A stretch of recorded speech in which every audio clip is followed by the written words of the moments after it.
La Biblia dice que justo después del diluvio, el arca reposó en el mes séptimo sobre los montes de Ararat. Él es Ron Wyler. Fue un arqueólogo aficionado que tras años de dedicarse a comprobar los relatos bíblicos, logró hacer uno de los mejores descubrimientos de la historia. En 1948 sucedió un hecho clave, donde Israel fue declarado como Estado independiente reconocido a nivel mundial como una nación. Y exactamente en ese año, los habitantes de ese lugar relataron cómo un terremoto provocó el movimiento de las montañas, haciendo que de repente se pudiera observar en una de ellas una silueta parecida a la de una embarcación de gran tamaño. Pero esto no salió en las noticias del momento hasta en 1959, cuando un piloto de un avión turco llamado Dupin tomó fotografías aéreas en el monte de Ararat para el Instituto de Geotit de Turquía. En una de esas fotos se pudo captar la imagen de un objeto muy parecido a la de un barco. Al ver estas imágenes, un experto en fotogrametría, el doctor Brandenburg de la Universidad Estatal de Estados Unidos, concluyó lo siguiente: no tengo ninguna duda que este objeto es un barco. En toda mi carrera nunca he visto una foto como esta en una fotografía aérea. Seguido a esto, en 1960, un equipo norteamericano de la revista Line realizó una expedición de un día y medio al sitio, donde se concluyó que esta estructura estaba hecha por el hombre y no era una malformación terrestre. Sin embargo, todo quedó ahí. Lo único que se hizo fue hacer una publicación en la revista con el llamado título El Arca de Noé. Estos investigadores jamás sospecharon que la revista le llegaría a Ron Wyler, encendiendo en él la necesidad de hacer sus propias investigaciones para descubrir si era este el Arca de Noé o no. Ron Wyler fue un aventurero estadounidense conocido por demostrar que las historias de la Biblia eran completamente reales. Dentro de sus logros se encontraron casi 100 descubrimientos relacionados con las escrituras,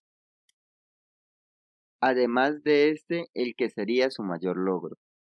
Después de verlo publicado por la revista Line, la curiosidad que provocó en Ron hizo que visitara el lugar en 1977, acompañado con sus dos hijos adolescentes.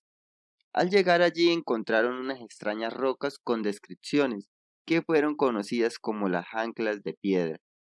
En 1979, otro terremoto dejó al descubierto lo que posiblemente serían las paredes del arca.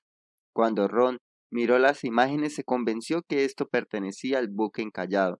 Esto hizo que volviera a Turquía para seguir con su investigación. Este fue uno de los 24 viajes que realizó Ron al lugar. Pero había algo que no le cuadraban a los estudiosos científicos en las fotografías tomadas. Era el tamaño del arca. La Biblia dice: haz un arca de madera de 300 codos de longitud, 50 codos de anchura y 30 codos de altura. Una ventana harás al arca y le acabarás a un codo de elevación por la parte de arriba y pondrás la puerta del arca a su lado y le dejarás piso bajo, segundo y tercero. Génesis 14 al 15. Según la palabra, el arca era de 300 codos de largo, que al convertir esos 300 codos hebreos a pies, que es la medida estándar de Estados Unidos, eso nos da 437 pies, dando como resultado que la medida no concordaba a las dimensiones del barco que estaba en el monte de Ararat, siendo esta de 515 pies de largo, el cual fue uno de los argumentos más fuertes de los estudiosos científicos para negar que esta no fuese el arca de Noé. Pero Ron no pensaba así. Él estaba convencido de que este era el arca del diluvio, y pensando recordó un hecho histórico que muchos pasaron por alto. ¿Quién fue el autor de Génesis? Para el que no lo sabe, el autor fue Moisés, y Moisés era hebreo, fue criado y educado por egipcios. Tendría sentido pensar que Moisés no conocía las medidas de los codos hebreos, sino de los codos egipcios, porque sí, son medidas completamente diferentes, como metros y pies, por lo que había que volver a hacer la conversión nuevamente. 300 codos egipcios a pies, ¿cuánto piensas que da? Pues sí, ni más ni menos que 515 pies, la medida exacta que tenía esta forma de barco encallada en el monte de Ararat. Las dudas se iban despejando y Ron, este cristiano arqueólogo, solo por vocación fue asombrando al mundo al comprobar cada vez más señales que daban razón al origen de la silueta.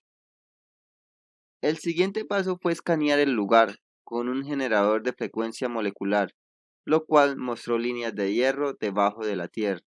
Ron decidió investigar qué eran estas líneas. Luego de esto, se enviaron las muestras a un laboratorio donde confirmaron que el metal rastreado en las cintas era sin duda hierro. Luego decidieron conocer la profundidad, para lo cual utilizaron un radar penetrante. El radar demostró que el barco tenía 3 cubiertas. Las 2 superiores se habían derrumbado, dejando la estructura inferior intacta, dando un total de 3 pisos como lo indica la Biblia y con las demás características mencionadas en Génesis. Pero decidieron analizar más a fondo el material encontrado, por lo que dependiendo de su composición se podía saber si eran formaciones naturales o si se trataba de clavos o elementos creados por el hombre. En los resultados encontraron que las muestras tenían aluminio, por lo que no es algo natural, sino que es hecho por los hombres. Por lo que era indudable que esta gran silueta, con forma de embarcación, era un barco hecho por el hombre.